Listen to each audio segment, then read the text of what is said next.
ওসমান হাদি সংকটাপন্ন অবস্থায় বর্তমানে এভারকেয়ার হাসপাতালে চিকিৎসাধীন আছেন। তাকে গুলি করা বিচ্ছিন্ন কোনো ঘটনা নয়, বরং সুপরিকল্পিত ঘটনা।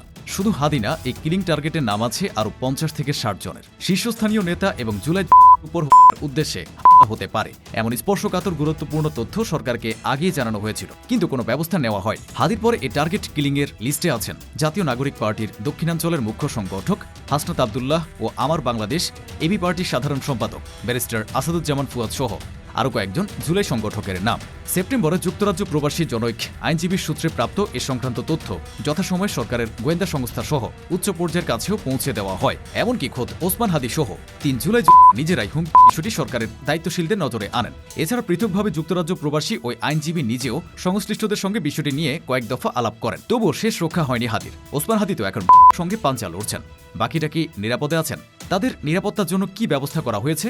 পার্শ্ববর্তী রাষ্ট্রের গোয়েন্দা সংস্থা গত কয়েক মাসে অন্তত ৮০ জন সুব্রত বাইনের মতো আততায়ীকে দেশের বিভিন্ন পয়েন্ট দিয়ে অনুপ্রবেশ করিয়েছে বলে দাবি করেছেন সংবাদ মাধ্যম আল জাজিরার অনুসন্ধানী সাংবাদিক জুলকান নাইন সায়ের। তার মতে আন্ডারওয়ার্ল্ড কুষ্টিয়ার মেহেরপুর অঞ্চলের চরমপন্থী গ্রুপ এক হয়ে নির্বাচনকে সামনে রেখে বিভিন্ন প্রার্থী ও কেন্দ্রীয় নেতা, এলাকার জনপ্রিয় ব্যক্তিদের টার্গেট করে হত্যা ও সহিংসতার ঘটনা ঘটানোর পরিকল্পনা চূড়ান্ত করেছে। পশ্চিমবঙ্গ পুলিশের একজন ঊর্ধ্বতন কর্মকর্তা, যিনি সুব্রত বাইনের হ্যান্ডেলার ছিলেন, জামিনে থাকা পিচ্ছি হেলাল ও চরমপন্থী গ্রুপ গণমুক্তি ফৌজের প্রধান মুকুল সম্প্রতি টেলিফোনে কনফারেন্সের মাধ্যমে এসব বিষয়ে নিজেদের মধ্যে আলোচনা করেছে। সুব্রত বাইন কারাগার থেকে তার মেয়ের মোবাইল ফোন দিয়ে কনফারেন্স করে পিচ্ছি হেলাল ও ভারতের পশ্চিমবঙ্গে পলাতক মুকুলের সাথে কথা বলেছে।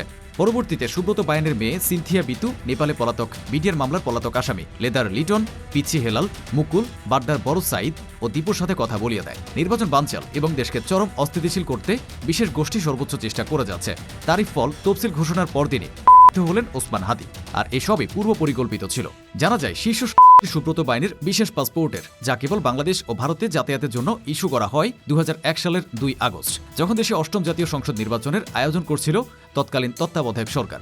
বিশ্বস্ত সূত্রে পাওয়া এই সম্পূর্ণ পাসপোর্টটি যাচাই করলে দেখা যায় মোহাম্মদ আলী ছদ্মনাম দেয়া এই পাসপোর্ট ব্যবহার করে সুব্রত বাইন ওরফে মোহাম্মদ আলী ২০০১ সালের ৮ অক্টোবর সর্বপ্রথম বাংলা বান্ধার সীমান্ত দিয়ে ভারতে প্রবেশ করে। এর প্রায় ৩ মাস পর ৭ জানুয়ারি ২০০২-এ আবার বাংলাদেশে ফেরত আসে।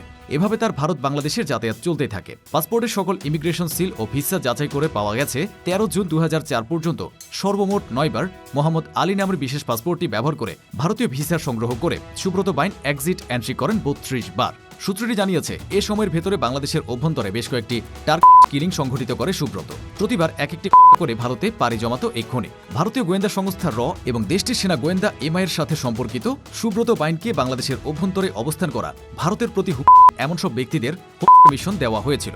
ULFA, United liberation of Nagaland এবং পাকিস্তান ভিত্তিক মুত্তাহিদা কওমে মুভমেন্টের বাংলাদেশ শাখা সহ আরও কয়েকটি সংগঠনের নেতাদের ছবি ও ঠিকানা দিয়ে অর্থসহ মিশন কার্যকরী করতে যা যা প্রয়োজন সেসবের ব্যবস্থা করে বরাবরই বাংলাদেশে প্রবেশ করত সুব্রত বাইন ও তার সহযোগী মোল্লা মাসুদ সহ আরও অনেকে। বাংলাদেশের রন্ধ্রে রন্ধ্রে এখনও লুকিয়ে আছে ভারতের র এজেন্ট।